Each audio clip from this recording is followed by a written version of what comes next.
Hi friends, this is the demonstration for configuration of multi-area OSPF.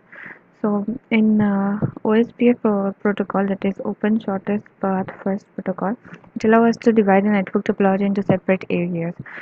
So the interface on which OSPF is configured, it belongs to only one area. So normally an interface can belong to only one area, but when there are multiple areas, one single router can have different interfaces that is connected to different area, and that is how we configure the multi-area routers.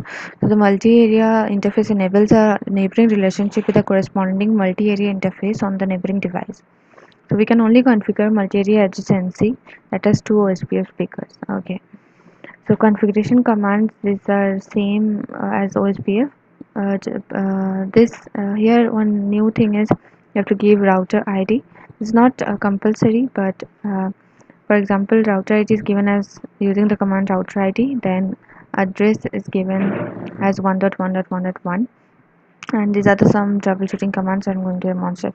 So this is the topology I have used. So as you can see, these two routers belongs to area 20, this two belongs to area 10, and this whole thing belongs to area 0. So for this router, this interface, this router, this interface, and this router belongs to the area 0.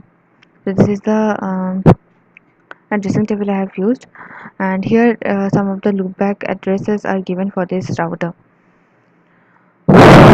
So the configuration commands are as shown.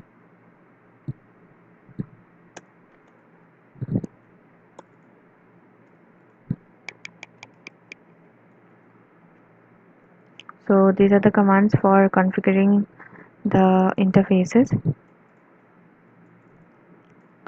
So as you can see, router OSPF1 and the network, which is the directly connected network. So for router 1, this interface, that is serial 2/0, belongs to other area 10, and this interface, if it's 0/0, belongs to area 0.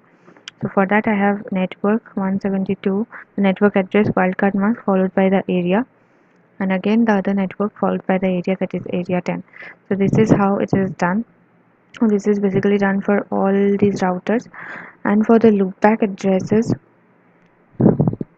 once the OSPF configuration is done, so we have to give int loopback 1 followed by the IP address of whatever loopback address is given, its subnet mask, and give no shut.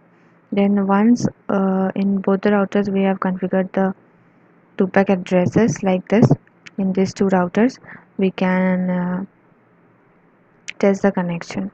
So these are the pings, screenshot of the pings. As you can see, all the routers are can connect to each other and ping each other. So the troubleshooting commands are, for example, show IP protocols,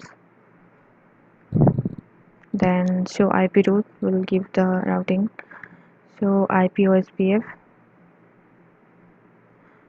IP route OSPF, it will give the routing table that is configured as OSPF. This is the database for OSPF that give the link ID, then each, that is and then the sequence number, checksum, link count, and so on.